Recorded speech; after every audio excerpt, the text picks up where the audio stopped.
we have organized a lot of different things for the 16 Days of Action Against Gender-Based Violence, and this is one of those things. So I'm sure you've all heard of Laura Bates, and I will let her introduce herself. And just Brilliant. another reminder to please turn cameras off so we get as much bandwidth as possible. Thanks. Thank you so much. Thank you everyone for having me. Thank you for being here. It's always so incredibly encouraging to see people coming together like this to try and work out best practice and what we can share to tackle the problem. We will obviously be talking about some fairly heavy topics today, some quite sensitive topics. If for any reason anybody feels that they need to pop out, come back in, that's completely fine. Please feel free to do that.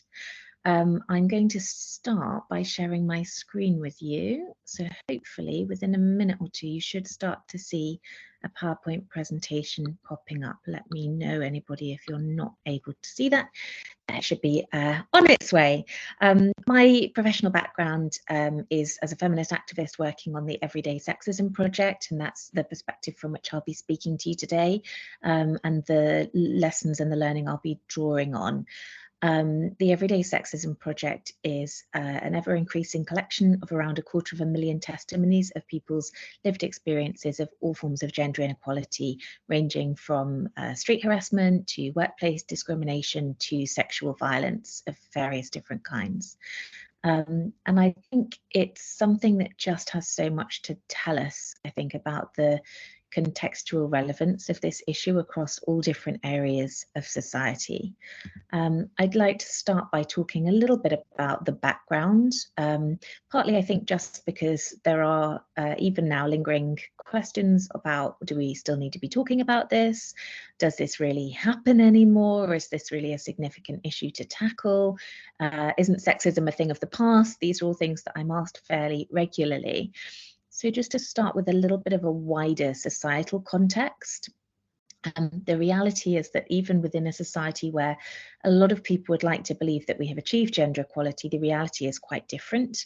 Only a third of our politicians in Westminster, for example, are women, only 18 out of 108 High Court judges. There are more men named John running FTSE 100 companies in the UK than all the women put together. When you talk about these statistics, people tend to say, oh, but you're cherry picking and you're looking at politics and business. You know, all the women are clustered in other areas like the arts and the media. Of course, the reality is a little bit different. The National Gallery contains 2,300 works. Only 21 of them are by women. There are 10 female artists. Women are just a tenth of our engineers, a fifth of our architects.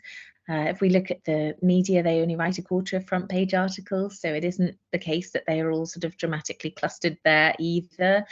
The gender pay gap is extremely persistent, 10% in Scotland, slightly higher in England and Wales. 1 in 5 women in Scotland will experience domestic violence at some point in their lifetime. So these are significant figures. 85,000 women are raped and 500,000 sexually assaulted every year. So we are talking about figures which are so far beyond this perception that there isn't a problem, we don't need to talk about this, the problem is solved. This clearly is something that is still having a very significant impact across all different areas of our society, both in terms of culture, in terms of the workplace, in terms of the media, and in terms of power, in terms of who's making decisions that affect the rest of our lives on a day-to-day basis. And I think it's also important to contextualize this in the relevance of these conversations for men and boys. Unfortunately, in our increasingly polarized online world, there can be a tendency to believe a polarizing narrative that this is about men against women, that if we care about feminism and gender equality, we are necessarily trying to take something away from men and boys to give it to women and girls, or that if we care about issues affecting women and girls, we're somehow undermining or minimizing or ignoring the issues facing men and boys. The reality, of course, is that that's very much not the case. It's a really spurious narrative that is being pushed maliciously by men online, particularly men like Andrew Tate and his ilk. And it really undermines efforts towards feminist progress by portraying them as anti-men. The reality, of course, is that firstly, a lot of what we are talking about, a lot of the outcomes we're trying to achieve would be beneficial for everybody in and of themselves. I think a great example of this is body image. We tend to think of body image pressures and anxiety as a women's issue, as particularly a teenage girl's issue. But as you can see here, it's a good example of an area where, in reality, it has a massive impact across the gender spectrum. Men and boys are particularly struggling as well with body image. So campaigns to tackle a lot of these things, like body image, would have a massive beneficial impact for men and boys as well. And then, of course, there are particular issues that are disproportionately impacting men and boys in certain ways.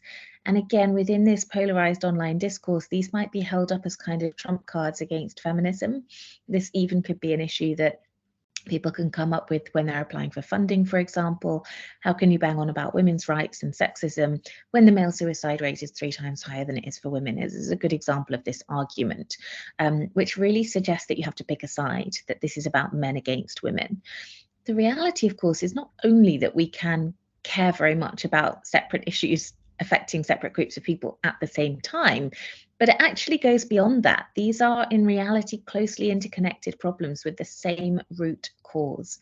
Because if we look at that very high male suicide rate, for example, what we can see from all the available research is that a big driver of that is the fact that men and boys are dramatically less likely than women and girls to receive mental health support when they're in crisis.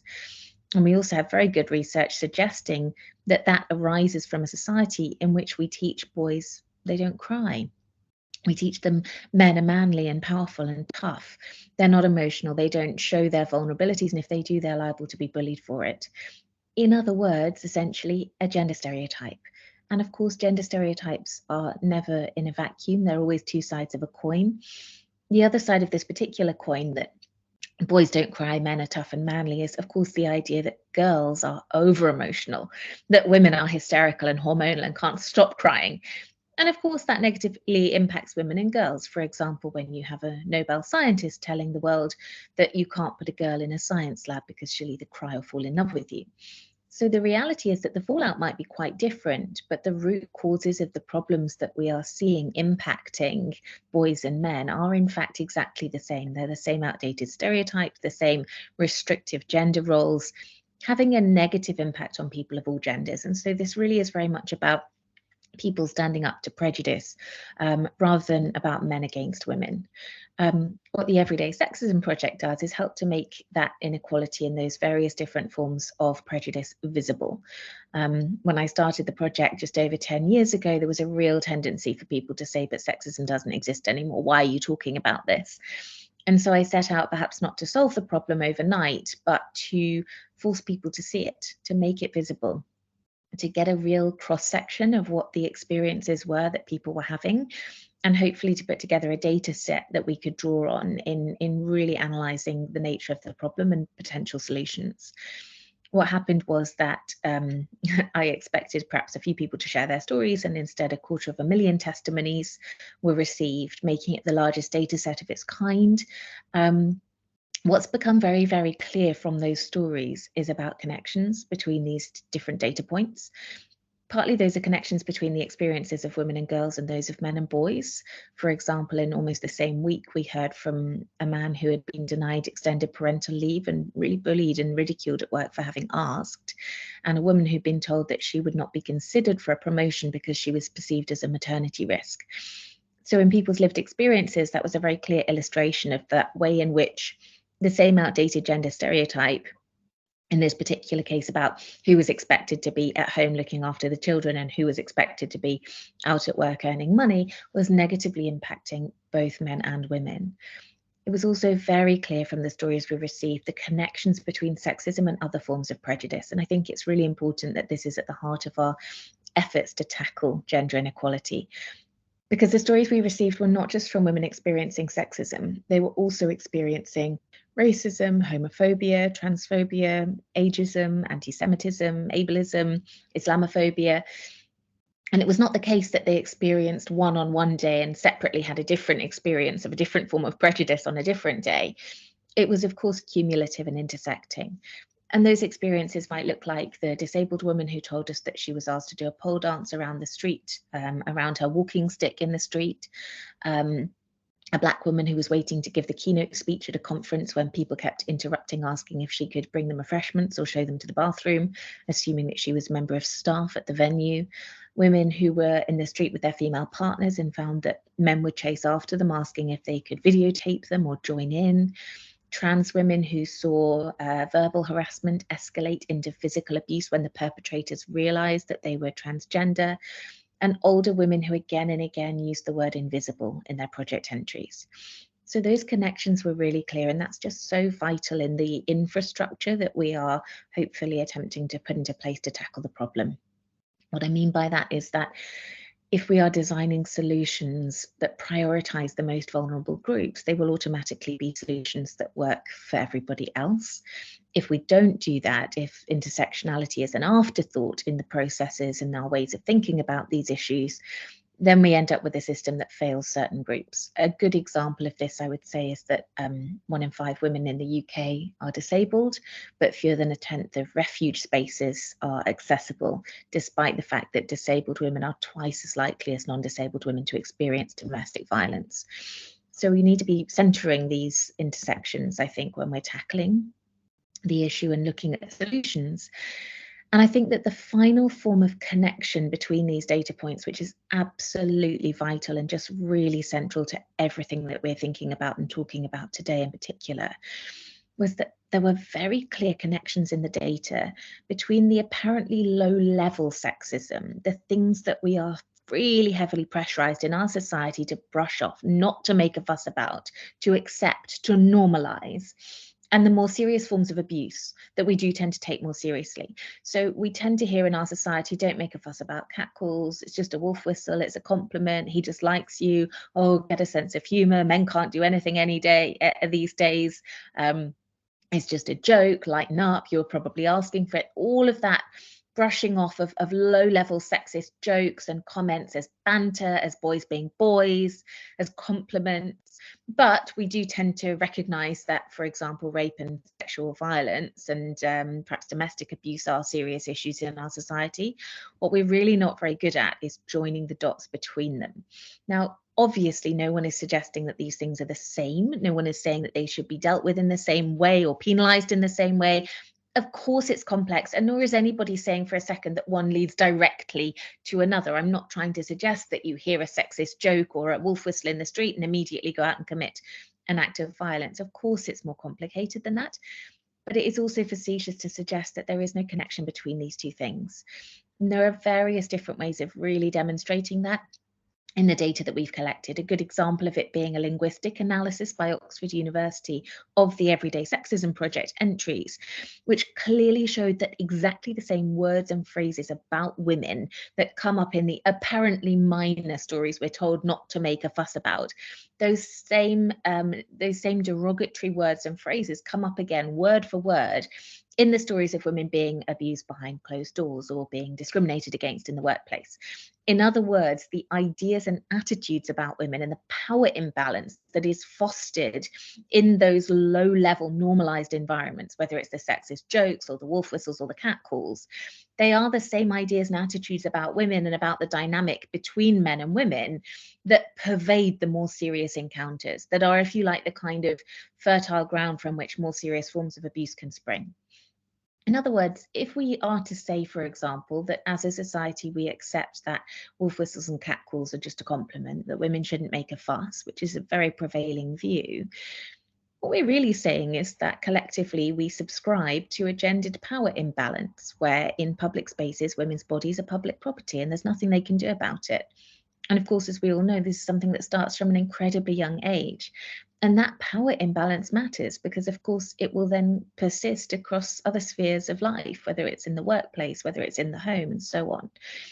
The problem is it's very difficult to explain this because it's difficult to protest these apparently minor microaggressions as they've come to be known, without being accused of overreacting, of making a fuss about nothing, of having no sense of humor, and so on.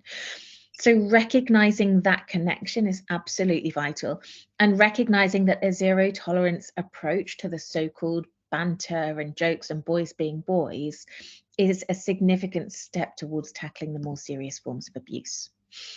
I want to give you a brief overview here of why it's so difficult to do that, because I think at this point it's quite common for people to think, well, that's simple, isn't it? You know, we just stamp out all forms of sexism. Why haven't we done that? Why is it so entrenched? Why is it so difficult? A big part of the problem is that actually we find it very difficult to identify sexism in the first place, and it's very difficult to challenge something when people don't notice it.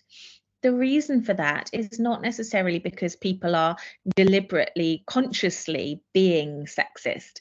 I think it's more because there is a real normalization of sexism at all levels of our society that really makes up the kind of fabric of the environment around us all the time, to the degree that we stop noticing it anymore.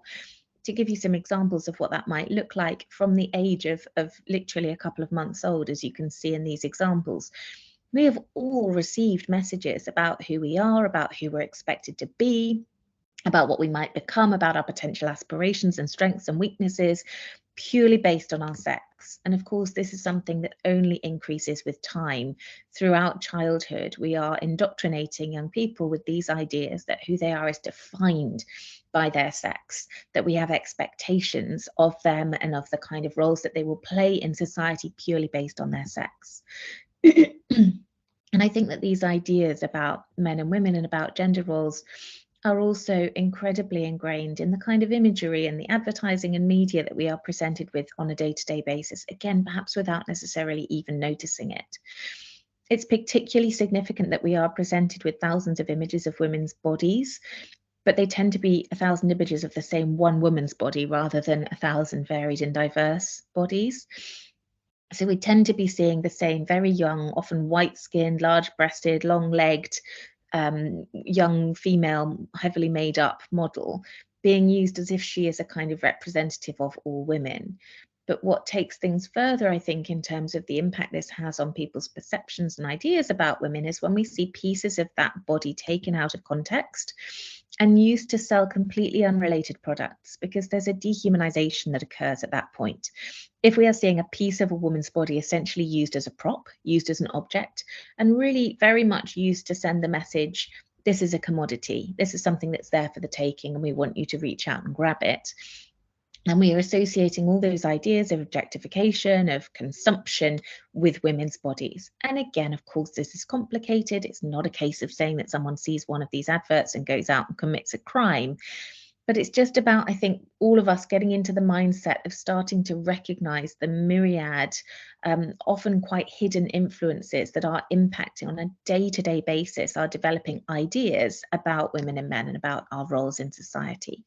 The cumulative impact of this is really extreme, because we end up at a kind of end point where even somebody who's been shot dead can find themselves portrayed in this particular way on the front page of a national newspaper with a headline that doesn't even mention her name. So that sexualization and objectification is complete even in the most extreme circumstances. And of course, we are also seeing images of men that are hyper objectified. We are also bombarded with stereotypes about men, that we're not expecting them to be in the domestic sphere, that we're expecting them to be violent and powerful and in control. But there is a difference here in terms of individuality. So the difference really is one of both context and also of the amount that this is happening. We are seeing fewer images of men's bodies in this particular sexualized way, but also when we see them, the dehumanization and the objectification doesn't tend to come into play in the same way. This is a perfect example. We might see David Beckham in his pants on the side of a bus, or David Gandy in his pants in the Sunday Times magazine. But when we see the Davids in their pants, it is at least because they are selling pants. So the idea of their bodies being used as a completely irrelevant object doesn't happen in the same way, and thus that dehumanization doesn't have the same effect. And of course, we can see this in the way in which we treat people in the public eye. We can see the kind of trickle-down effect of this particular sort of portrayal of women as sex objects first and foremost. Because men, for example, in the public eye, whose jobs have absolutely nothing to do with their looks or their sexiness, find themselves generally having coverage that relates to their jobs and to what they're doing and to their policies or their voting records and so on. But women in politics who equally have absolutely no connection between their bodies and their ability to do their jobs, nonetheless find themselves repeatedly subjected to this kind of incredibly dehumanizing, misogynistic, bullying coverage. So you can reach a point where you're at the pinnacle of your political career. You've just reached, for example, the cabinet, and yet you will be reduced to girls on a catwalk with readers learning about your dresses and your hair and your legs and your shoes. Or you can even rise to the point of being First Minister or Prime Minister and find that even when you have an incredibly high-level meeting about something as important as Brexit, we will be explicitly told to forget about the politics and instead compare who has the sexiest legs. And of course, when we are treating the most powerful women in our society in this way, we're sending an incredibly clear message to all other women, and particularly to young girls, that there is no escaping this. There is nobody immune. It doesn't matter how hard you work. It doesn't matter how highly you achieve. You will still be seen first and foremost in this very reductive way. And of course, this is also significant because this particular portrayal of women has an impact. If we remember that statistic from the beginning, that just a third of MPs at Westminster are women, and this coverage really matters. It matters if the information voters are being given on which to base who they want to vote for to represent them politically is information about the men's policies and voting records and information about the women's hair and legs and shoes, then I think there's a very plausible suggestion to be made that that can have a negative impact on our perception of these women and their reliability and their capacity to take on political roles. And of course, there is a knock-on effect in the opposite direction, that this kind of coverage is likely to put women off applying and standing for office in the first place. What's significant and important for us to recognise is that this is deliberate and weaponised. It isn't something that's benign, and it isn't something that's accidental. And I think you can see that very clearly in this coverage of Nicola Sturgeon during her election campaign, where very clearly people are not trying to undermine her in the national press by explicitly admitting we disagree with her stance on perhaps green energy or Scottish independence. They are instead purely using the fact that she is a woman as a means of attacking her. They are using that as the primary way in which to try and convince readers that she isn't suitable for political office. So this, of course, has a major trickle-down effect throughout society, and the impact is really severe.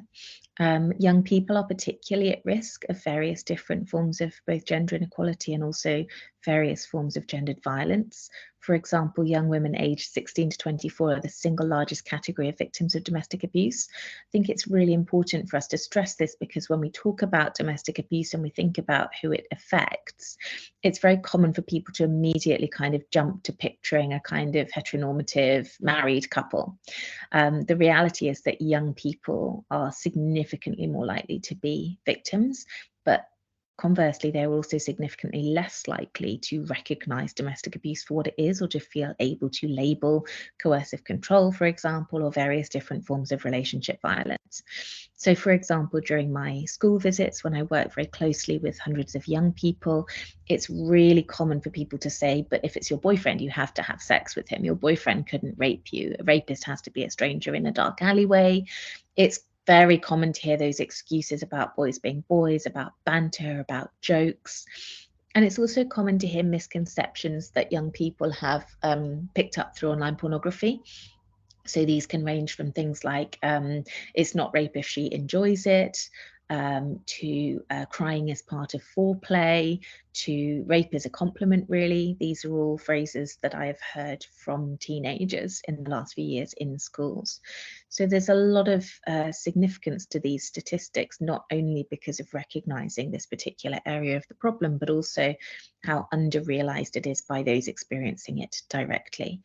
And what we can see here is that these are very widespread issues, particularly in schools, where I think people would like to think, of course, that young people are safe, that these problems aren't happening. I think a lot of people would be sort of less surprised to hear that 86% of young women in the UK have been sexually harassed in public than they would to recognise that almost a third of girls experience unwanted sexual touching whilst they are at school. This is something that we should be recognising as a public health crisis. It has been repeatedly shown through different, very, very robust surveys. So we've got this YouGov statistic from the End Violence Against Women Coalition. We've got the even more recent Ofsted survey that found that 79% of young people said that sexual assault happened a lot or sometimes. These are absolutely devastating numbers. This really is something that we should be grappling with as a public health crisis. And yet it is something that we repeatedly bury our heads in the sand and ignore. We brush it off as jokes, we talk about banter. Even within some schools, girls report being told he just likes you, or it's just boys being boys when they experience various different forms of sexual abuse. We are still seeing girls forced back into classrooms with their rapists. We are still seeing girls suspended when they are victims of revenge pornography while no action is taken against the perpetrator. And we are still seeing girls dropping out of school at a really alarming rate as a direct result of the kind of slut shaming and the misogynistic fallout of these kinds of incidents. Of course, what this means is that we also see this progress to have a massive impact on young people's time at university. These are stories just from the last few years alone that have hit the headlines, so you can imagine this being very much the tip of the iceberg. The National Union of Students carried out a survey in which they found that 1 in 7 female students had experienced some form of serious abuse during their time at university. What was really significant in that study was that only 10% felt able to report it to the police, which is of course around half the national average, but also that only 4% felt able to report it to their institution. And those statistics, I think, represent a very significant institutional failing in terms of policies and procedures being in place, in terms of the transparency of those policies, in terms of whether or not they're victim-centered, but also in terms of signposting for young people even to be aware that support is available where it is available. Of course, it's important to say that some universities and schools are doing a really good job making real efforts to tackle this, but it is very much fair to say, I think, that it is a patchy picture, that it is a kind of postcode lottery in terms of what's in place. It's also significant, I think, to give you a 360-degree image of what's going on here, to think about the picture online, particularly for young people and their experiences, because of course they are online for a significant amount of time every day on average. Particularly around online pornography, we know that young people are now seeing it for the first time at the age of 13 on average. A quarter of young people are 12 or younger when they first see it. Andrew Tate and his ilk are hugely influential. More boys now say that they know who Andrew Tate is than Rishi Sunak, so that name recognition, I think, is really quite dramatic. We know that this is an algorithmically facilitated form of radicalization, by which I mean, for example, that Andrew Tate's video content has been viewed on TikTok alone over 11 billion times, more than the number of people on the planet. And almost 80% of young adults, according to a very recent Children's Commissioner survey, have seen pornography involving sexual violence before they turn 18. This is having an impact on young people's perceptions of sex, on the normalization of gendered violence, and so on. And alongside that, we also know that there are a number of malicious online communities, which I would describe as extremist misogynists, who are deliberately grooming and radicalizing boys into these very extreme anti-feminist beliefs, promoting false conspiracy theories, deliberately targeting boys, again, exploiting algorithms and various different online functions. And these are much more significantly sized communities and networks than lots of people would like to accept. So it's very clear that this is an issue that pervades all of society, but that there is a particular problem in and around schools and young people and their experiences on and offline. I work very closely with hundreds of schools. I work in around 2 schools a week on average. So I work with thousands of young people every year, and I've seen firsthand some of the learning about what does and doesn't work in schools. What's most important is space to talk. And the single most important thing is breaking that stigma and silence, because so much of this flourishes where there is shame, where there is silencing, Wherever we are not talking about these things elsewhere, the online narrative takes hold in a dangerous way. The problem with online pornography is not just that online pornography is promoting a very dangerously misogynistic and violent perception of sex, it's that we're not talking to young people about sex elsewhere. If offline they were having really healthy, high quality, robust conversations and being given good information about sexual consent, about healthy relationships, then that online pornography wouldn't have such a big impact. If we were talking to them about online pornography, about how different it might look from real world sex, then again, we're taking away its power. And instead, I think we're scared of it. And so we talk about it less, which is the exact opposite, because it is then of what we want to do, because it is then acting in a vacuum. And of course, that gives it power. It will rush in and fill that vacuum. It's really important for students to be involved for a number of reasons, partly because if they feel that they are being lectured at, if they feel that they are being vilified or judged, you play straight into the hands of that manosphere radicalization that's telling them the rest of the world hates men and boys, they want to attack us, they don't believe in our problems. But also because we need to involve those impacted in solutions. So schools where, for example, pupils are being asked about their experiences in a supportive way, being asked what changes would work for them, are the ones that are seeing the best impact.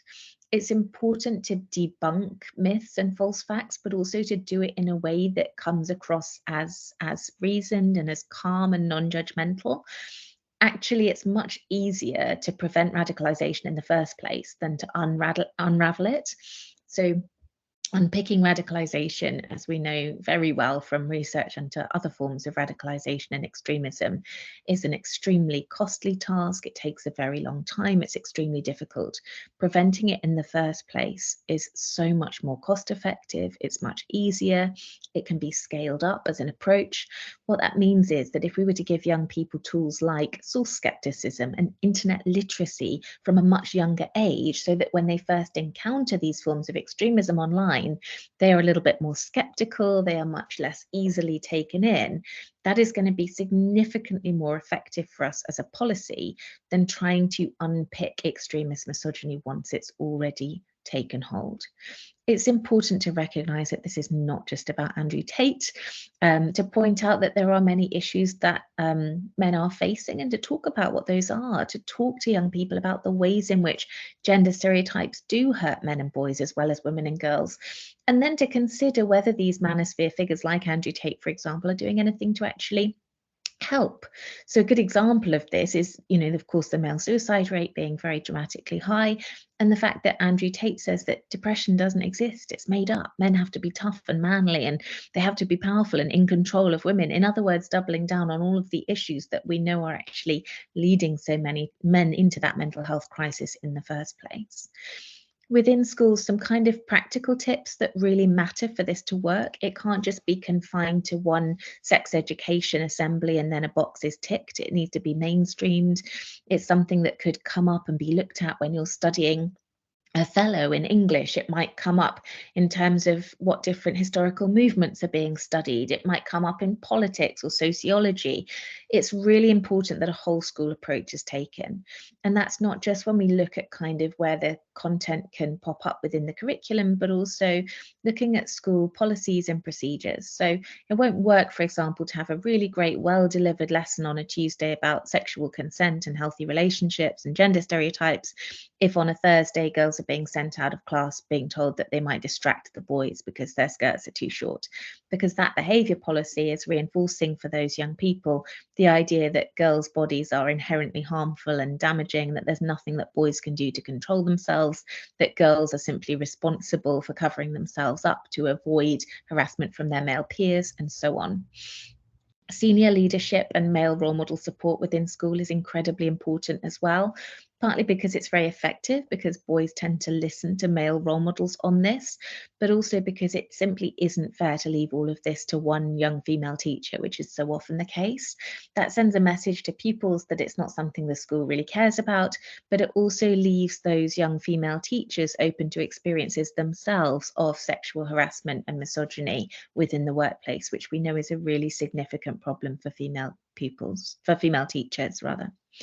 It's really important to give as much time as possible to give young people the opportunity to be part of these discussions rather than simply talking at them, giving them space to come to their own conclusions, to workshop ideas, and to equip them with the tools to challenge and question stereotypes and received assumptions rather than telling them what to think.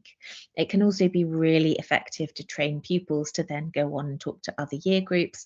And there is so much external support available. Groups like, for example, Beyond Equality, who train young men to go into schools and talk to boys about these issues, can have a really, really powerful impact. So let's talk a little bit now about another area of society where this manifests, which is in the workplace. And it's again something that tends to be a little bit misunderstood when we think about gender inequality in the workplace. People tend to assume that we are talking about quite a narrow category of problems. They tend to think particularly about workplace sexual harassment and about that manifesting itself as unwanted advances. Now, of course, unwanted advances are a problem in the workplace, but what you can see here from these examples of Everyday Sexism Project entries is that we are also talking about a much wider problem. It ranges everything from inappropriate interview questions about childcare and family plans to so-called minor sexist comments in the workplace, comments about people's appearance, questions about their sex life, unsolicited emails and pornography, so something that might be taking place online rather than in person, assumptions that the women will make the coffee and take the notes in meetings, an assumption perhaps that a female colleague is junior. They might be things that are not just happening in an office, they might be happening in workplaces where, for example, an HR department isn't available. So I'm thinking about particularly customer facing forms of work here in the retail and the hospitality sector. There might be issues that are happening at conferences or at social events. And of course, they can be issues that are perpetrated by clients, not just colleagues. So I think it's partly important that we think about this as a much wider problem than we might have assumed. And then again, that we very much recognize the sheer scale of the problem. We know that 54,000 women a year are estimated to lose their jobs because of maternity discrimination. We know that half of all women and 2/3 of young women have experienced sexual harassment in the workplace, including 1 in 8 experiencing forms of sexual assault. Crucially, we also know that only a fifth felt able to report the harassment.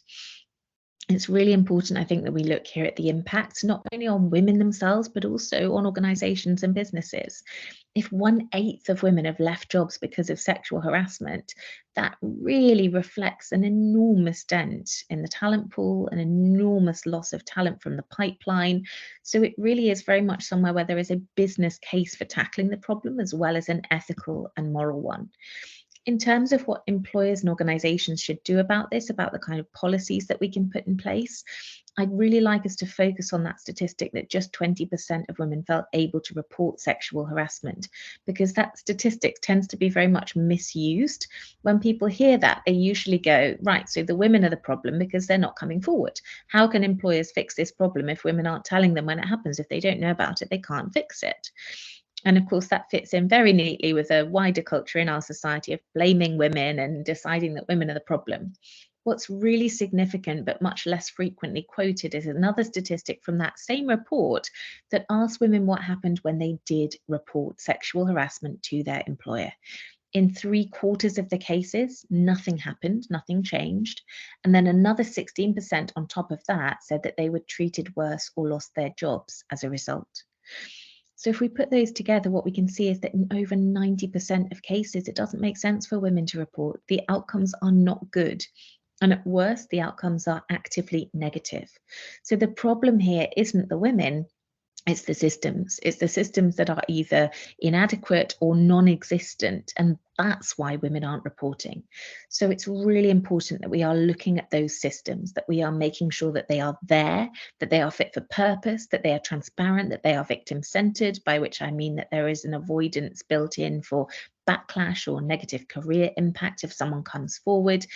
And we also need people to know about them. We need people in every workplace to know exactly what these policies are, exactly what behaviour is and isn't acceptable, what's expected of them, and exactly where they can go for help and support if they need it. And then we need to train those managers who they might go to for support to be able to deal with those complaints effectively and properly. Again, similar to in schools, leadership from the top is really essential for staff to recognise this as a priority within an organisation. And we need to recognise that it's not just a one-size-fits-all solution. We might need to be thinking about online issues, for example, about public-facing or client-facing scenarios, and those might need to be different policies and different forms of safeguarding that are put in place. There are also ways more widely beyond just sexual harassment that workplaces can look at tackling issues, everything from maternity discrimination to pay imbalance and that kind of thing. A good example of this is recording and analysing data. So recording, for example, trajectories through the workplace, promotion practices, hiring and firing, looking at things like the materials and the wording of adverts that are being used to advertise vacancies. Where are those adverts going? Is there an impact there in terms of algorithms pushing them out? A good example of this is that employers advertising through Google Ads found that the Google algorithms were automatically showing adverts for higher paid jobs to male users and lower paid jobs to female users. Are there policies in place, not just for flexible working and parental leave, but also for support around menopause, around fertility, around miscarriage? And again, if people aren't sure what those issues are within a workplace, then finding innovative ways for employees, including those who are perhaps the most vulnerable, to feed into some of the necessary changes can be a really powerful way forward, including, for example, reverse mentoring. And again, this is about action, not just about policy. So there is a world of difference between a workplace that has a really great flexible shared parental leave policy on paper and one where senior men actually take up that leave and therefore normalize it culturally. Of course, there are also things that each of us as individuals can do to challenge sexist culture in the workplace. And it is very much about doing the bit that you can do. So brilliant if you're a person in a position of power and control who can look at changing transparency of pay boundaries or look at the ways in which hiring and firing practices are happening, that's fantastic. But even from a position of less power, there are likely to be individual things each of us can do. Good example of this would be a man who realised his female colleague was being kind of sidelined into a secretarial role. She was being asked to make the notes and make the coffees in each meeting, and he knew that she wasn't happy about it, but he also knew that she didn't want to complain, and he didn't feel he could go above her head and complain because it wouldn't have been the right thing to do, and also he was also very junior himself, so he felt like his hands were quite tied. He felt quite frustrated in the situation until he realised there was something he could do, which was that he could start turning up at the meetings just a couple of minutes early and putting the kettle on. And he started making the notes and he started making the hot drinks. So there are all kinds of forms of allyship that might be a little bit more subtle than we might think. It's not about kind of riding in on a white horse and taking control. It's often about taking cues from women in the workplace about what they actually need for support. It's also about not turning a blind eye. It's really common for people to say that these kinds of issues were an open secret. It's common for there to be individuals who kind of everybody sort of knows are problematic. Obviously, a very clear example of this recently being the Harvey Weinstein case, where hundreds of people were aware of his behavior, but I think there was a real sense of someone else will say something. It's not my job. It's not my role. It's nothing to do with me. Each of us has a responsibility to act rather than assuming that somebody else will. And patterns are really vital. So records are very important. We quite too often see perpetrators being shunted from one department to another, and then repeat offending being facilitated by that approach. It's also about challenging our own unconscious bias, our ideas about suitability for various different roles or promotions. And again, this doesn't have to look like a major confrontation. It might be a quiet word with somebody privately. It might be checking in with someone and saying, are you okay? Did you want me to support you? That didn't seem right. it can be very much, again, about going back to that recognition that the little stuff matters, that if we have a workplace in which that low-level sexist banter and abuse is allowed to flourish, then it is also likely to be a workplace in which more serious problems are facilitated by that normalization. So we've talked a little bit specifically there about the shift that we need to see both in schools, in universities, in workplaces, but none of this will work whilst normalized misogyny continues to flourish in our society more widely. Policy change doesn't work without attitude change alongside it. We do need the policy change, but we need that attitude shift as well. I think a clear example of this would be that maternity discrimination, which is illegal, and yet 54,000 women a year still losing their jobs, makes it very clear that if we haven't changed the public attitude of, well, why should companies pay for women to go off and have babies, then the policy isn't going to work on its own. And this is a problem that is institutional as well as cultural. So we can see it in the institutional misogyny and racism within policing. These are examples of that. But also the kind of cultural ideas and attitudes that we have around gendered violence in itself. We know from Sarah Everard's murder that the thing that trended around the world was she did all the right things and she was just walking home. And we saw that sentiment reiterated later on when Aisling Murphy was murdered and people shared she was just going for a run. And of course, nobody shared those sentiments maliciously. Of course, nobody meant anything bad by them. But it is really worth pausing to consider what it means that as a society, those were overwhelmingly the phrases that people chose to convey their grief. Because I think what that says, taken to its logical conclusion, is these cases were tragic because these women weren't asking for it, because they didn't do anything wrong. Because if they had been wearing a short skirt or out in a dark alleyway or drunk at 2 o'clock in the morning, then it would have been a little bit less tragic, a little bit more understandable, because what would they have expected? And you can see that in a society where it is so normalized that women will take so many of these measures on a daily basis simply as a normal part of their daily lives, wearing the headphones so that you can hear if someone comes up behind you, making sure that you're not wearing a short skirt because you might be asking for it, not wearing heels in case you need to run, texting each other when we get home safe, holding our keys between our fingers, and so on and so on.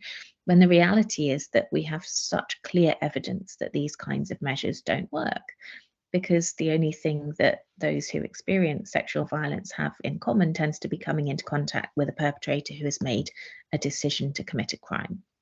So it is about taking responsibility for tackling this away from women and girls. It is about changing that victim blaming mentality that not only focuses quite wrongly on victims and takes away responsibility from perpetrators, but also prevents us from recognizing those systemic issues and the ways in which institutional change is needed as well. In terms of direct actions that people can take away today in their own day-to-day lives, I know it's easy to feel quite overwhelmed by all of this and think, what can I do as an individual? There are lots of different ways in which you can intervene in any given situation. And it's important to recognize that plurality. There isn't a one-size-fits-all approach. If you can act directly, that's not okay. Stop doing that. You can't say that. Step away from her. That's fantastic. Whether it's in a workplace scenario, whether it's seeing somebody experiencing something that's making them uncomfortable on public transport. But it's not always possible, I know, to act in a direct way. There might be a fear of the situation escalating or becoming violent. If you then want to do something slightly different, the next option is to distract. Is there a way of diffusing the situation by offering someone a seat, striking up a conversation, changing the subject without engaging the perpetrator at all? Another option is to delegate, find someone who is in a position to do something, whether it might be a manager, whether it might be speaking to a bus driver or a train conductor and asking them to take action, or to delay, because it's never too late to do something afterwards, whether it's reporting what happened later, or whether it's checking in with somebody who's experienced something afterwards and saying, I saw that happen, it wasn't okay. Is there anything I can do? It might not feel like these acts make a big difference, but they really, really do add up. They have an impact on the person who's experienced a form of harassment or violence. They have an impact on the person who was perpetrating it, recognizing that they can't just get away with doing it again, a potential impact on the other people that person might then come into contact with, and then an impact on the people around them that witness what happens and perhaps get a little bit more courage to think that perhaps they could stand up next time as well. And for anybody who might have had any experiences brought up by the conversation we've had today, there is brilliant, highly expert, free, confidential support and advice available from organisations like Rape Crisis, like Survivors UK for men and boys, like Women's Aid and Childline, who run a variety of brilliant helplines, but also text and email helplines as well. We're just about to move on to questions now, but I just want to leave you with some reasons to be hopeful. I want to remind you that there is progress happening, in many cases spearheaded by some of the brilliant organisations on this call today and by partnerships like this one. The fact that we're talking about it is significant in itself. It's new. This isn't something that would have been happening 10 or 20 years ago. We are finally starting to see campaigns like this brilliant example from Police Scotland that actually places responsibility for tackling sexual violence on men and boys, that recognises the connections between low level and more serious sexual abuse. There are increasing numbers of high profile men, Andy Murray being a great example, who are standing up and tackling this stuff in an unostentatious way. And people are finding their own unique ways of standing up and trying to make a change. The more of us that do that together, the more of a difference it will make. I'm going to stop sharing my screen now. Thank you all for listening. Are there any questions that anybody